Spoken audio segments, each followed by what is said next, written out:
Hello everyone, welcome back to my channel. Today I'm going to be talking about skincare ingredients again. So I'm sure you can tell from the title, today we're going to talk about bad ingredients. So like, why are they bad and are they really bad for your skin? I feel like the awareness of the ingredients in our skincare products has peaked in the past couple of years.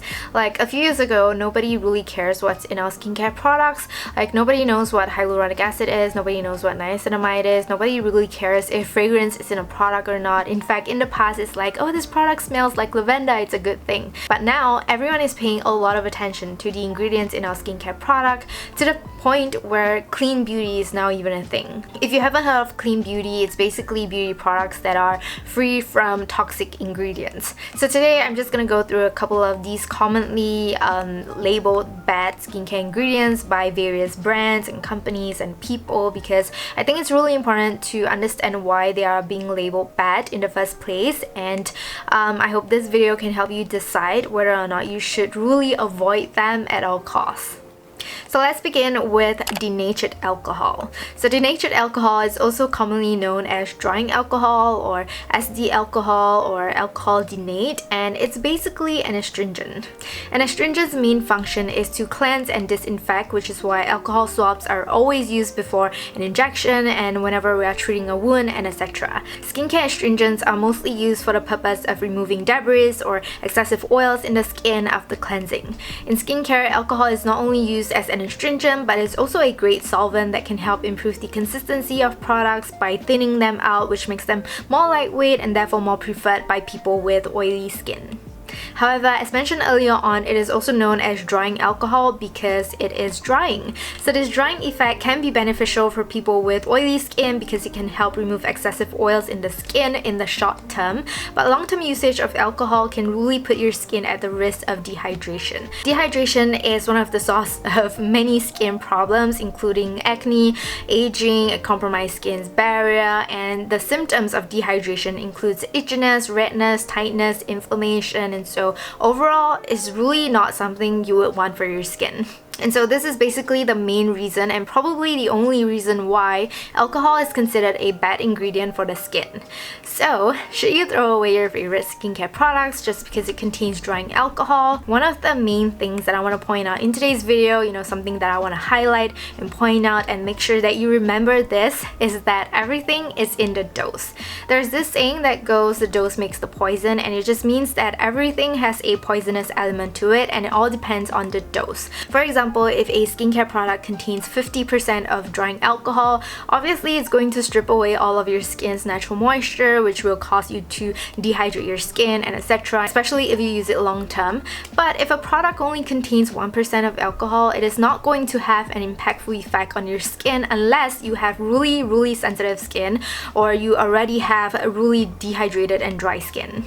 Back when I had sensitized and dehydrated skin, products with drying alcohol were a huge no for me because I could really feel the drying effects from the alcohol. However, now that my skin is generally healthy, I can use products with drying alcohol without feeling like it's causing any irritations or dryness to my skin.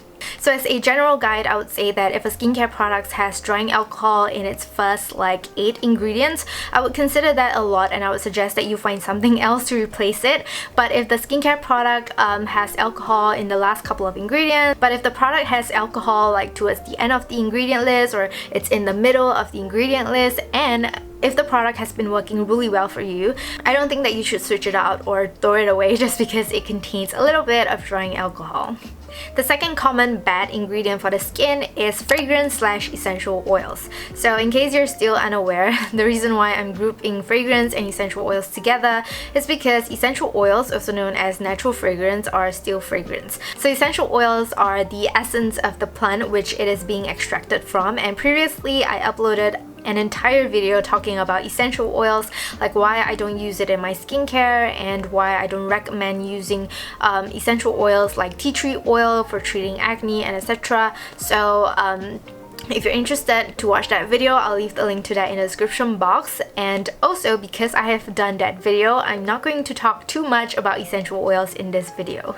But to sum it all up, while some of them do have antibacterial and anti-inflammation properties, and I think there was some experiments done to show how essential oils like tea tree oil can help speed up the healing of acne, essential oils are studied to be toxic and drying and sensitizing to the skin, which are basically the reasons why they are considered bad ingredients for the skin. It is actually because they are drying, which is why they can help speed up the healing of acne in the short term, just like drying lotions and drying toners and clay masks and etc. However, as I've mentioned earlier on, drying products are a huge no in the long term because it can lead to skin dehydration, which will actually worsen acne. So should you be using essential oils or fragrance in your skincare?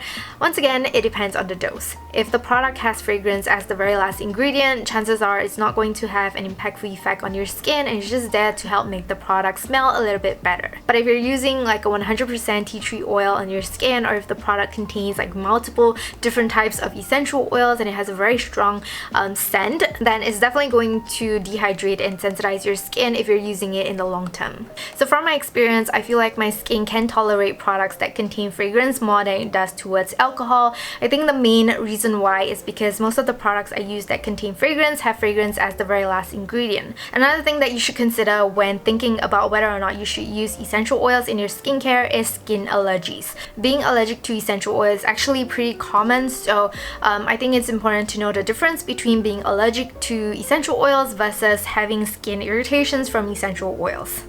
The third ingredient is witch hazel. Witch hazel was kind of popular on Reddit, but then it became kind of unpopular on TikTok, I think. So witch hazel is a plant, and in skincare it is often used in the form of witch hazel water, which is the liquid distilled from the plant. Due to its high tannin content, witch hazel is a natural astringent that is known to have antioxidant as well as anti-inflammatory properties. So why do some people consider witch hazel a bad ingredient? As I mentioned earlier on, witch hazel water is the liquid distilled from the plant, and it was commonly extracted using high levels of denatured alcohol, causing it to contain high levels of denatured alcohol content as well. However, as technology advances, this distillation process differs from brand to brand, so not all witch hazel water contains high levels of denatured alcohol content. Once again, like all the other ingredients, the dose and your skin type matters a lot. Just like how I don't recommend people with sensitive skin to use 5% or more glycolic acid, or how I don't recommend people with acne-prone skin to use 100% of oils, it doesn't mean that glycolic acid or oils are bad. So for witch hazel, I definitely don't recommend it if you have dry skin, simply because it is unnecessary. Witch hazel is after all still an astringent which can reduce sebum in the skin, and people with dry skin are already people who lack sebum. So for people with oily skin, witch hazel can definitely be beneficial for your skin if you have very oily skin, but I would suggest that you find something that is alcohol free. The next ingredient is parabens. Parabens are one of the ingredients that clean beauty does not support because apparently it can mess up our hormones and cause some serious health problems, and this is based on studies and experiments conducted. So I think one of the biggest problems with these experiments conducted is that very often very high levels such as 100% of these ingredients are being used in the test, while on the other hand, parabens are used as preservatives in skincare. And if you take a look at the ingredient list, there are very often the last couple of ingredients, which means that it probably contains 1% or less. So I think instead of thinking that this 1% or less concentration of paraben is going to penetrate so deep into your skin and into your body to the point where it will cause disruption to your hormones and etc., I think parabens are actually useful in skincare products because they can help prevent the growth of bacteria and fungus in our skincare products. In conclusion, you can go with paraben-free products if you want to, but if you are avoiding it because you think that it's going to disrupt your hormones and cause you some serious health problems, it's like believing that fat burning cream works. If it can't burn your skin, how does it penetrate so deep into the body to burn fats? The final ingredient is chemical ingredients. To be honest, I have no idea what specific ingredients are being grouped as chemical ingredients, but I have heard many people converting to natural skincare and using natural ingredients like lemon, egg whites, essential oils, I don't know, I guess just a bunch of fruits and plants, I guess. And they claim that it is less harmful and irritating for the skin as compared to chemical ingredients which are said to cause skin irritations and even skin cancer. So recently I received a comment asking me for recommendations for non-chemical sunscreens because this person has heard that chemical sunscreens can cause skin cancer, and I just find that it's kinda ironic because what causes skin cancer is actually not wearing any sunscreen. Furthermore, everything is a chemical. Water is H2O, it's a chemical. Oxygen is a chemical. Collagen is a chemical. Our body produces chemicals such as hyaluronic acid. In fact, most of the time, these chemicals are actually safer and more proven to be effective on the skin as compared to fruits and veggies that are more known to cause allergic reactions. So in short, should you switch to natural skincare and stop using these chemical ingredients? In my general opinion, it's a no. Skincare products need to go through approvals and quality checks for it to be sold and consumed by the public, and so I think using and formulating your own skincare products using natural ingredients can actually increase the risk of skin irritations. Furthermore, there are also lesser studies and conclusions to prove its effectiveness on the skin. To conclude this video, the main reason why I wanted to make this video is to actually put across the message that the dose, aka the percentage of concentration, and your skin types matters more than the ingredient itself. And I feel like you shouldn't throw away your skincare product or not give a skincare product a chance just because it contains some drying alcohol or fragrance or parabens and etc. in it. Even good skincare ingredients like hyaluronic acid, glycolic acid, salicylic acid, retinoid, and etc. can cause worse damages to your skin as compared to alcohol and fragrances. For example, I'm sure a lot of people are using 100% of essential oils on their skin, and you can also use a 100% of alcohol swab on your skin without experiencing much irritations, but imagine using a 100% glycolic acid or a 100% retinoid. The final thing you should consider is your skincare routine as a whole.